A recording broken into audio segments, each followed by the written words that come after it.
Is this a great day? Well, thank you. Thank you. Please be seated. They didn't even say that in my remarks, but I knew to do it. It's a great day. Thank you, President Biden, for inviting us to the White House. Thank you, Speaker Pelosi and Secretary Raimondo, and thanks to all my great Senate colleagues who are here today as well. Well, what a 6 weeks it has been for the Senate.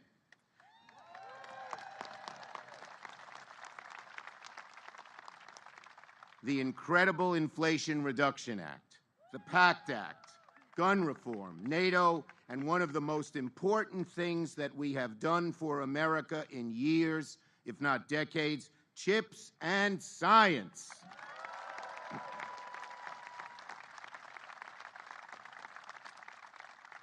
For the last century, American prosperity was anchored on our unmatched commitment to scientific research and innovation. The question facing America today is whether that prosperity will live on in the century to come. Today, by enacting the CHIPS and Science Act, the largest investment in manufacturing, science, and innovation in decades, we say that America's best years still lie ahead.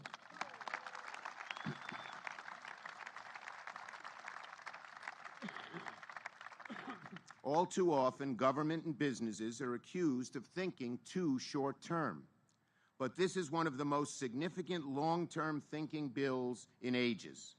I firmly believe our grandchildren will work in jobs we can't even envision now because of these great investments. And to the innovators, job creators, and workers who have witnessed the slow erosion of America's semiconductor industry, we will bring these jobs back to our shores and end our dependence on foreign chips. All right.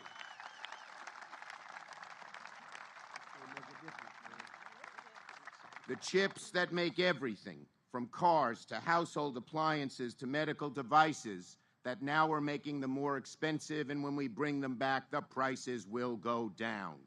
Very important to our people. The microchip is an American original. We used to lead the world in this technology, and it's time that we lead the way once again. We've also made the largest down payment in scientific research in decades, the kind we'd seen after World War II, that unleashed half a century of prosperity. We'll cultivate the tech hubs of tomorrow to spur new innovations and new discoveries to create countless new jobs right here at home. It's a game changer for so many places in America and for states like mine. Places like Albany and Syracuse and Rochester and Buffalo, where Mr. Aviv is from, you'll hear from him, in Long Island, have long had the workforce, long had the ingenuity, long had the shovel-ready sites. But with the CHIPS and Science Act, we can finally have the jobs, too. And that's true for all of America as well as New York.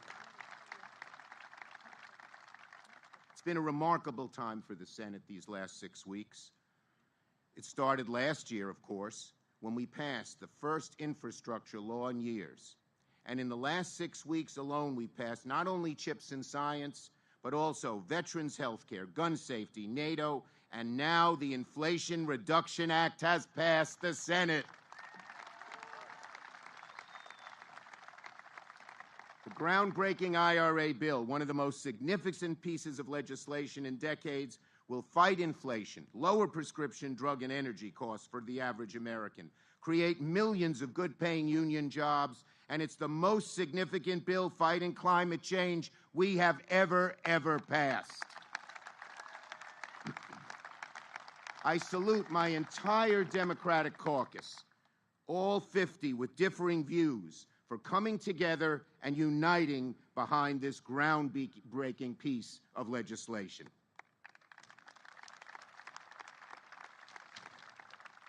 Let's see here. These bills are what progress looks like. Don't tell me things can't change. And I want to thank to everyone who made signing of the CHIPS bill possible. our amazing chair of this conference committee, Senator Maria Cantwell of Washington State. Senators Cardin and Coons and Lujan and Portman and Van Hollen and Kelly and Sinema and Cornyn and Warner and Whitehouse and so many others. And thank you also to Senator Young, my partner in this bipartisan act. He and I worked on this bill, originally called the Endless Frontier Bill. I still love that name, but it's gone. Anyway, he and I worked on this bill for more than 3 long years. I was on my bike one morning in the Senate gym, and I told Todd I believed America had to invest in science and research, and I was passionate about this issue. He was passionate as well, and we got to work on the Endless Frontier Act, which became the blueprint for the CHIPS and Science Act. I've always said that Democrats would be ready to work with Republicans when possible, and at today's signing, we celebrate such an accomplishment. And I want to give a special shout out to my staff. They are amazing, hardworking, and brilliant, and I couldn't have done it without them. Where are you? Raise your hands, folks, so I can see you. They're all scattered throughout. There they are. And finally, last but certainly not least, I want to thank our great president for his leadership. All of these things that we have done, every single one of them wouldn't have been possible without his steadfast, dedicated leadership and vision. Thank you, Mr. President.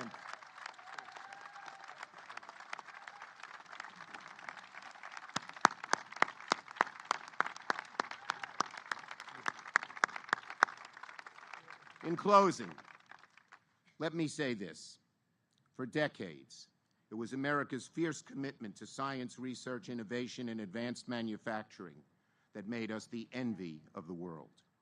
Today, we face the great task of preserving that legacy in this century, in a world of fierce competition and hungry authoritarians both abroad and now even at home.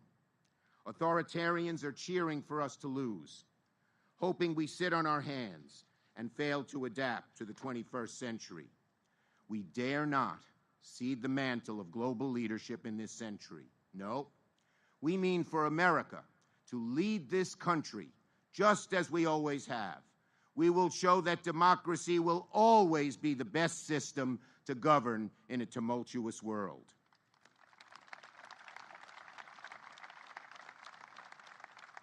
It certainly won't happen on its own, but today we are laying the foundation for a bold, bold future.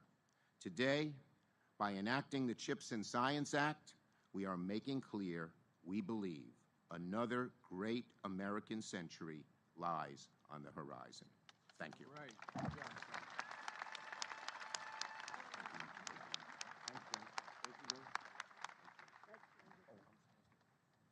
Now our great speaker, our partner, who all of these bills we've mentioned have been worked through the Senate, and everyone but one has been worked through the House, and that will be worked on this week. We have a great team, a great partnership, and the House has a great leader, Speaker Nancy Pelosi.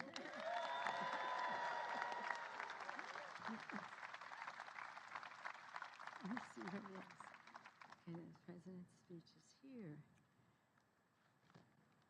I think I have the president's speech here. Well, What do you do with yours? I don't know what they did with it, but I can do without it. Thank you. That's helpful.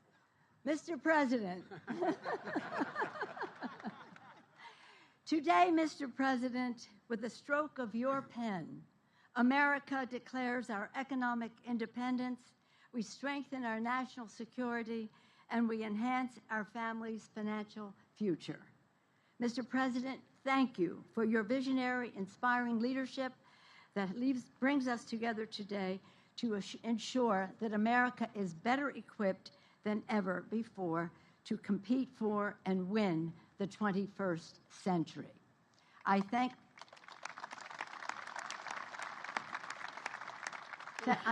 Secretary Raimondo for your brilliant persistence in advancing this legislation. Thank you, Secretary Raimondo. That the CHIPS and Science Act passed with bipartisan support is a tribute to Leader Schumer. Thank you, Leader Schumer, his colleagues in the Senate, as he indicated, and our colleagues in the House of Representatives, whom I wish to thank. But let's thank the Senate once again. Thank you, Chuck Schumer. And thank you for getting us off to a wonderful start this week again with the inflation legislation. Let us thank our many committee chairs and the committee members. I want to acknowledge Eddie Bernice Johnson, Frank Pallone, Richie Neal, Craig Meeks, Bobby Scott, other chairs and subcommittee chairs, and all of our members.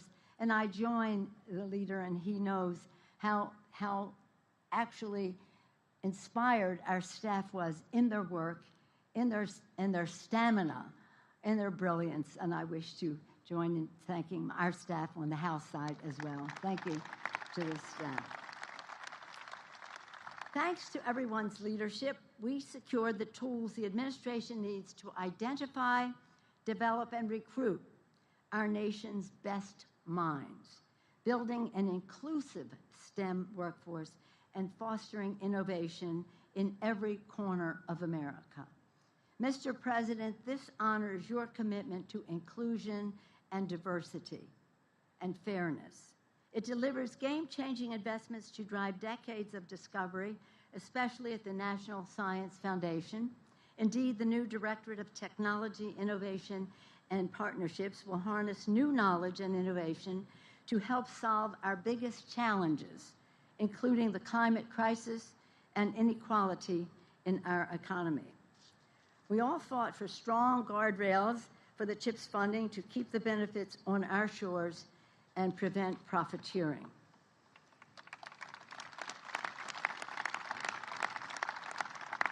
This is a bill about make it in America.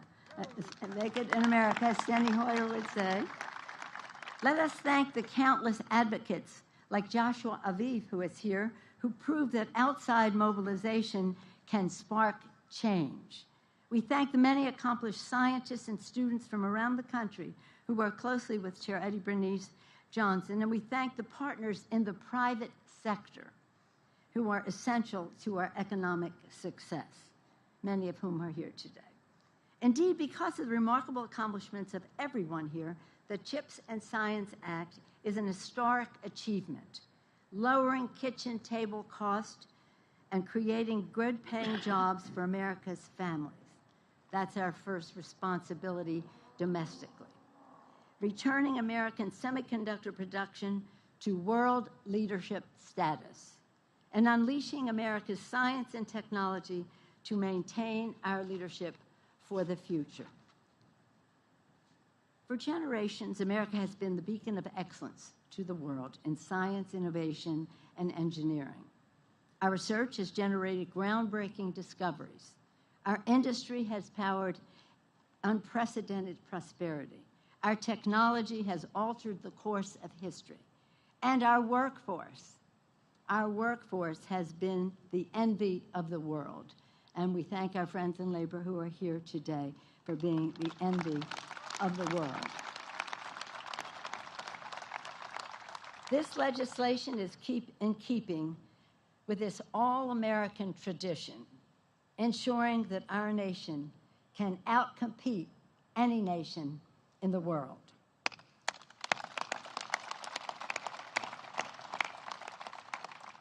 Under President Biden, our beacon of excellence will glow for generations to come. Thank you, Mr. President. And thank you all. God bless America. He truly has done so with the leadership that has made all this great legislation possible under the leadership of President Biden. I said, thank you all. I'm very, very proud. This is an exciting day. We talked about it all over the country, all over the world. People are just in awe of the accomplishment that this is, because it's about science, science, science, and science Jobs, jobs, jobs, jobs. Healthcare, and they're all that science leads to. Science is an answer to our prayers.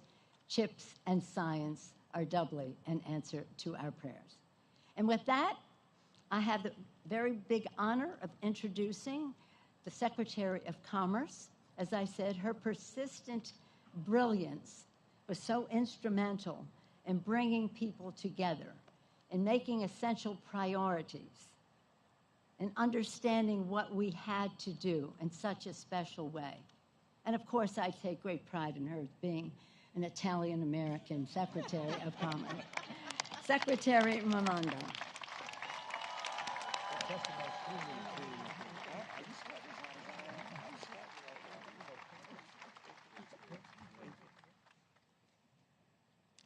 Thank you, Madam Speaker. Thank you, thank you. Please, another round of applause for our amazing speaker.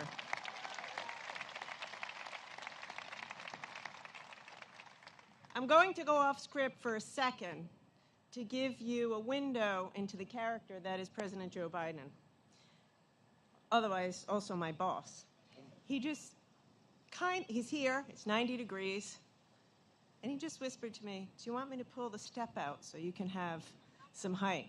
The President of the United States is worried about my height at this podium. That is the humility and kindness of our leader. He's a very, very, very special man and a special leader, and we all know that. So good morning, and congratulations to everyone who is here. This is an incredible, incredible day. And I want to say again, we would not be here but for the leadership of President Joe Biden. So thank you. Anyone who has been involved in this bill, any of the bills that are happening, know that there were ups and downs, and it was a long path to get here. And the President said, don't give up. Don't give up. Keep going. Find another way. And because of your leadership and persistence, we are here today. So on behalf of a grateful America, thank you, President, for your leadership. To Speaker Pelosi, thank you. It is true we share a bond as small Italian women in public service. But like chips, small but mighty is Speaker Pelosi. I want to thank you for your friendship in this, your mentorship, but most of all, your persistence and your commitment. It wasn't easy, and you did it, and all of your team who are here, thank you to each and every one of you. And to Leader Schumer, he gives relentless a new name, a new definition. Relentless in all the best ways. And there were times when we thought, could this happen? Would it be bipartisan? Always, Leader Schumer said, yes, I will not give up, I will not give up, I will not give up. So thank you so much for your commitment and your leadership. And to your chairs, thank you. Chair Cantwell, thank you. And to the Republicans in the House and the Senate, this is bipartisan. The President and the Speaker and the leader insisted it would be bipartisan, and we are showing the world that America can get things done in a bipartisan way when it matters. So thank you to your leadership. I also have to say thank you to a group that rarely gets a thank you, which is the White House staff, the unsung heroes. These guys work day and night, 7 days a week, starting with Ron Klain and Steve Ricchetti and Louisa Terrell and Brian Deese. Thank you, guys, for being there and for making this happen. Thank you. And to the staff of the Commerce Department, thanks for putting up with me and teaching me the ropes. So listen, this couldn't have come at a more urgent moment. Could not have come at a more urgent moment. As has been said, semiconductors power everything in our economy. And thank you to the private sector partners who are here today. They're the linchpin of our economic and our national security, and our over-reliance on foreign manufacturers is a real vulnerability. But as has been said, that's going to change. That is going to change. With these investments, that changes. That changes right now. We're going to construct an entire semiconductor ecosystem right here in the United States of America. That means creating hundreds of thousands of high-quality, high-paying manufacturing jobs in the United States of America. It means unleashing the next generation of American innovation. It means building more secure supply chains and protecting Americans' global leadership and values for decades and generations to come. And we're going to ensure, when we're creating these jobs, all Americans have a shot at getting these jobs. All Americans. And that comes straight from the top. So thank you again, President Biden, for your leadership. Thank you to the bipartisan work in Congress. Together, we are strengthening our leadership and our ability to innovate and out-innovate and compete for generations to come. It's my great pleasure to introduce our next speaker, who is an innovator, a young, dynamic, amazing American innovator, inventor, and entrepreneur. Josh Aviv is the CEO and co-founder of Spark Charge, an EV charging system and network that brings the charging directly to the drivers. As a member of the next generation of American innovators, he knows firsthand how vital it is to support high-tech manufacturing right here in the United States of America. Please join me in welcoming Joshua Aviv.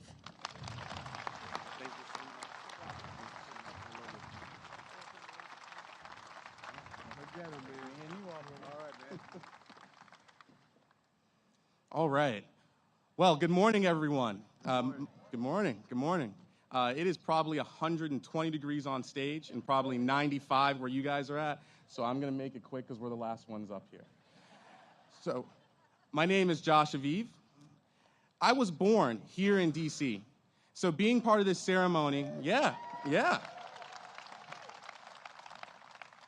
being part of this ceremony feels like a homecoming to me. My grandfather was the first entrepreneur that I ever met.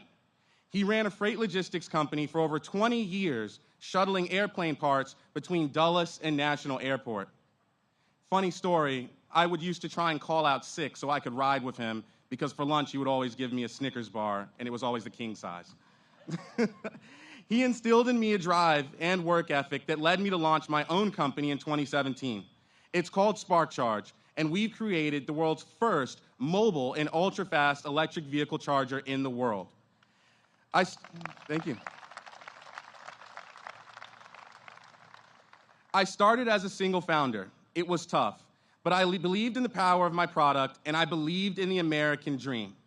Over the last few years, Spark Charge has grown to over 50 employees nationwide with operations across the United States and customers around the world. Thank you. We also launched the first EV charging app called Currently. Just like rideshare that picks you up wherever you need, if you're driving an electric vehicle and need a charge, we can deliver that charge directly to your vehicle anytime and anywhere you want. A truly breakthrough innovation in EV charging. For years, my industry has been at the mercy of supply chains, making semiconductors that are critical to our chargers. And I wanted to change that. That's why, from day one, every single product that we've manufactured has been manufactured right here in the United States at our factory in Buffalo, New York.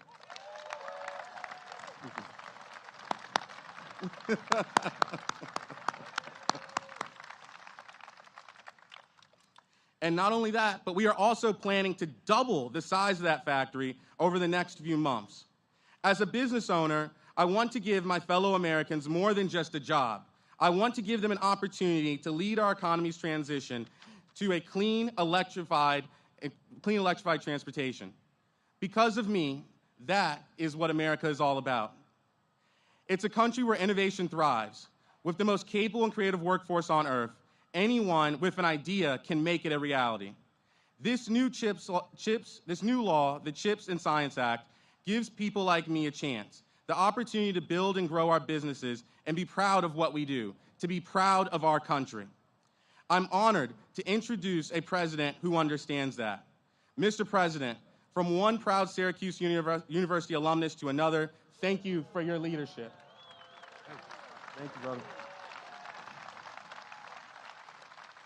And one last thing, if you ever need a charge for your electric Corvette one day, I got your back. Please join me in welcoming President Joe Biden. Thank you, brother.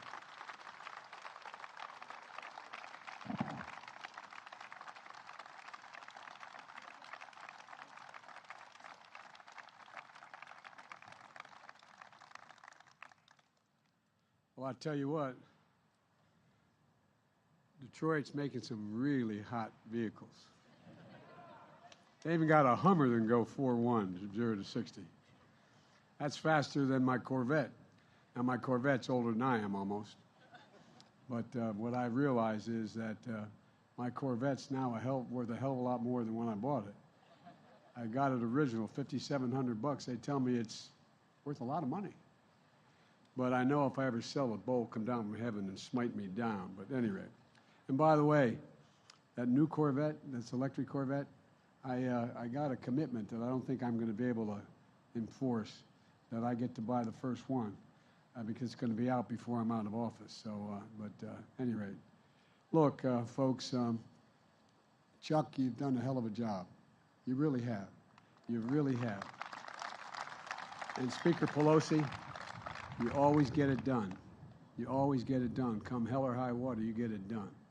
And I want to thank Secretary Raimondo. And Josh, thank you for the introduction. Josh loves electric cars. He graduated from Syracuse. He's my kind of guy. What more do you need? Syracuse and electric cars. Look, this bill I'm about to sign into law, in my view, represents what I've always believed. America is the only nation in the world, and I believe this every fiber in my being, the only nation in the world that can be defined, as I've told Xi Jinping several years ago, by a single word. He asked me to define America for him when I was in China, and he and I were alone in the Tibetan Plateau. I said, I can do it in one word, and I mean it. Possibilities. In America, everything is possible. We believe every and anything is possible. It's part of the soul of this country. I mean, it really is. We can channel all our resources. Most of all, we can channel the full talents of all our people into a greater measure of hope and opportunity for our nation and for the world. To create good jobs, empower workers, grow the economy, not just for the wealthy, but grow for everyone. To change the course of human health and disease. To tackle climate crisis with innovation and jobs. To lead the world, this is not hyperbole, lead the world in future industries and protect our national security. We've always gotten it, we haven't always gotten it right, but we've never walked away from that sense of possibility that drives this country. Never. Now, it matters today, I think, more than anything in a very long, long time. You're tired of hearing me say this, those who work with me so closely, but that's because we face an inflection point in our nation and around the world. Fundamental change is taking place today, politically, economically, and technologically. Change that can either strengthen our sense of control and security, of dignity and pride in our lives and our nation, or change that weakens us so that people are left behind, causing them to question whether or not the very institutions, our economy, our democracy itself can still deliver for them, for everybody. This is the moment we face. I really mean this. I believe with every fiber of my being. We hear all the noise out there. We know there are those who focus more on seeking power than securing the future, than securing the future. Those who seek division instead of strength and unity, who tear down rather than build up. Today is a day for builders. Today, America is delivering. And I honest to God believe that 50, 75, 100 years from now, from people who will look back on this week, they'll know that we met this moment. Today I'm signing the law of the CHIPS and Science Act, a once-in-a-generation investment in America itself, a law that the American people can be proud of. I called for elements of this law when I first came to office. I want to thank everyone here who helped make it possible. Vice President Harris and the second gentleman, members of the Cabinet and the White House team, Members of the United States Congress of both parties, Majority Leader, Senators Cantwell, Young, Portman. I don't want to get you in trouble, but you did a hell of a job. By the way, he's a good man. That's a different story. I just probably cost him. I apologize. All kidding aside, thank you. Thank you, thank you. And along with Senators Cornyn and Wicker, helped keep this bill on track beginning to end. In the House, I thank Speaker Pelosi and Steny Hoyer and Representative Eddie Bernice, God love you. You're sitting there, you're ready, you did it all, you moved. Frank Pallone. I keep reminding Frank he's from New Jersey, but Delaware owns the high water mark on the shore of New Jersey. We had a court case about that. I just want you to know that. Mike McCall, Doris Matsui, and the man who holds the seat I used to hold, Chris Coons. Look, so many other Democrats and Republicans alike are committed to getting this bill done. And while the bipartisanship in Congress is critical, I also want to acknowledge something else. Look at the people here today. You come from all different backgrounds to support this bill. Governors, like the governor of Illinois who I see, legislators, mayors, state legislators, entrepreneurs, business people, labor. They're the reason why we're here. They're the reason why we got this far. Scientists, technologists, engineers, physicians. Presidents of four-year and community colleges, both. Civil rights leaders, national security leaders, government officials. I met with many of you through this process. So many of you have spent years and years calling for key investments that are made in this bill. For years you've been calling for it. You helped make it happen. You represent why we are better positioned than any other nation in the world to win the economic competition of the 21st century. You're the reason why I'm so optimistic about the future of our country. You know, the CHIPS and Science Act supercharged our efforts to make semiconductors here in America. Excuse me, those tiny computer chips, smaller than a fingertip, that are the building blocks for our modern economy, powering everything, from smartphones to dishwashers, automobiles. In fact, there are as many as 3,000 semiconductors per vehicle made today, 3,000 per vehicle. America invented the semiconductors. They powered NASA's mission to the moon. Federal research and development brought down the cost of making them and built a market and an entire industry. As a result, over 30 years ago, America had 40% of the global production of these chips. And then something happened. American manufacturing, the backbone of our economy, was hollowed out. We let semiconductor manufacturing go overseas. And as a result, today, we barely produce 10% of the semiconductors, excuse me, despite being the leader in chips design as well as research. And as we saw during the pandemic, when factories that make these chips shut down, the global economy comes to a screeching halt, driving up costs for families and everyone, not just here, but around the world. 1/3 of the core inflation last year was due to the higher price for automobiles and a shortage of semiconductors. Folks, we need to make these chips here in America to bring down everyday costs and create jobs. Don't take my word for it. Listen to some of the business leaders here today and across the country. They're making decisions right now about where to invest and ramp up production for these semiconductors. Many are foreigners making investments, companies deciding where in the world to go, and they've chosen the United States of America. They look at China, Japan, South Korea, the European Union, all making historic investments of billions of dollars to attract the businesses to their countries to produce these chips. But these industry leaders also see America is back and leading the way. During my State of the Union, I described the Field of Dreams on 1,000 acres outside of Columbus, Ohio, where America's future will be built. Intel, whose CEO is here today, Pat Gelsinger, is here today. He's going to break ground in the next generation semiconductor factory in central Ohio early this fall. American company Micron is announcing today that because of this law, it's going to invest $40 billion over 10 years to build factories and special chips called memory chips that store information on your smartphone. Investment. This investment alone is going to create 40,000 jobs. Excuse me, I'm sorry, and increase market share in memory chips by 500%. 2 more American companies. I want to take another sip of water. 2 other companies, Global Foundries and Qualcomm, announced yesterday a $4 billion partnership to produce chips in the U.S. that would otherwise have gone overseas. Qualcomm is one of the world's largest buyers of chips. It's planning to increase its chip production by up to 50% over the next 5 years. These companies see what I see, that the future of the chip industry is going to be made in America. And for folks at home, there's a broader supply chain that makes these semiconductors that connect countless other small businesses and manufacturers. This law funds the entire semiconductor supply chain for research and development to key inputs like polysilicon manufactured by a factory in Hemlock, New York.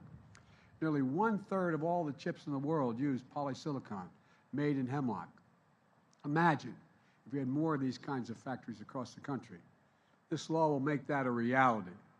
There's analysis that says investment in the CHIPS and Science Act will create more than 1 million construction jobs alone over the next 6 years, building semiconductor factories in America.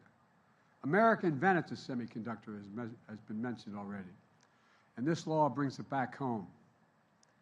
It's in our economic interest, and it's in our national security interest to do so. Earlier this year, I went down to Lockheed's factory in Alabama, where they're making the Javelin missiles that we're supplying Ukraine to defend themselves against Putin's unprovoked war.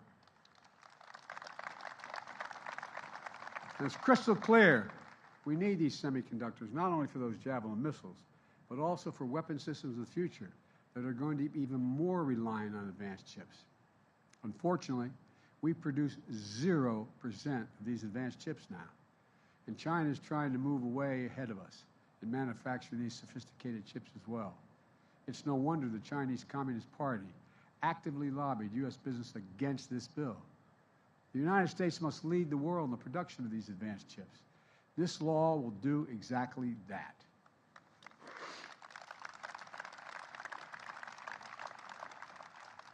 And to be clear, this law is not handing out blank checks to companies.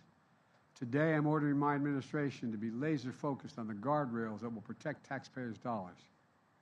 It means making sure that companies partner with community colleges and technical schools to offer training and apprenticeship programs and work with small and minority-owned businesses. We'll have the power to take back any federal funding if companies don't meet these commitments required by the bill. This includes requirements that companies building these semiconductor facilities pay Davis-Bacon prevailing wage to ensure the tens of thousands of new construction jobs are union jobs. We'll not allow companies to use these funds to buy back stock or issue dividends. And finally, this bill is about more than chips. It's about science as well.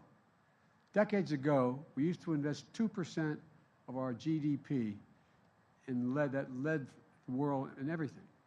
We led the world in everything from internet to the GPS. Today, we invest less than 1%. We used to rank #1 in the world in research and development. Now we rank #9. China was #8 decades ago. Now they are #2. And other countries are closing in fast. This law gets moving up once again. It authorizes funding to boost our research and development funding, closer to 1% of the GDP, the fastest single-year percentage increase in 70 years, and it's going to make a difference. This increased research and development funding is going to ensure the United States leads the world in the industries of the future, from quantum computing to artificial intelligence to advanced biotechnology, kinds of investments that will deliver vaccines for cancer cures, for HIV, invent the next big thing that hadn't even been imagined yet. a law that requires that any company that receives federal research development will have to make that technology they're inventing here in America. That means we'll invest in America and invent in America and make it in America. We're going to make sure we include all of America, supporting entrepreneurs and technological hubs across America, including historic black colleges and universities, minority-serving institutions, tribal colleges. We're going to tap into our greatest competitive advantage, our diverse and talented workforce, urban, rural, suburban, and tribal.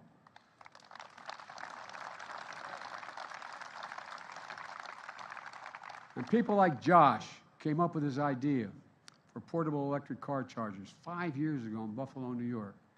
And all the young people out there today who have an idea that spark imagination to solve a problem they see, to cure a disease they have, to dream to make the impossible possible. This law is for them. Let me close with this.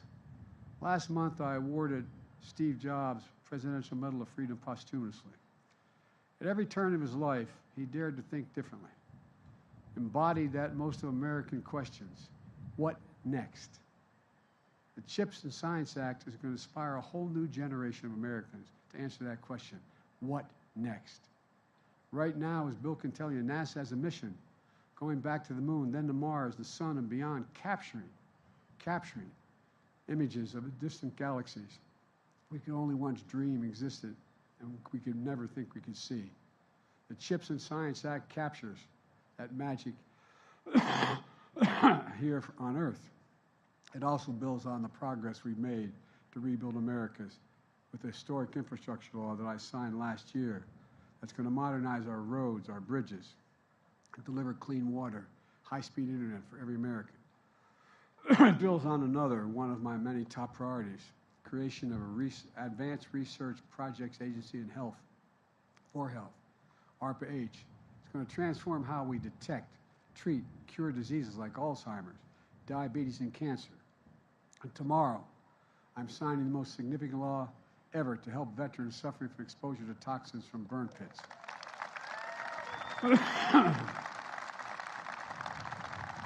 And soon, I hope to be signing the Inflation Reduction Act into law that's going to lower the cost of health care and energy and make historic investments to tackle climate crisis.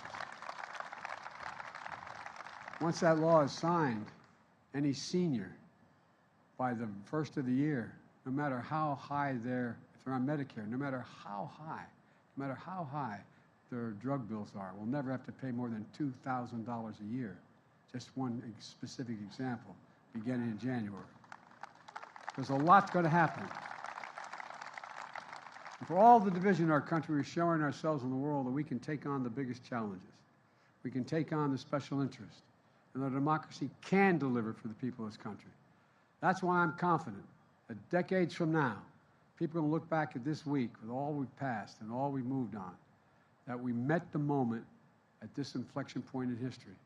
A moment when we bet on ourselves, believed in ourselves, and recaptured the story, the spirit, and the soul of this nation. We are the United States of America, a singular place of possibilities. I'm not going to go sign the CHIPS and Science Act, and once again, I promise you, we're leading the world again for the next decades. Thank you.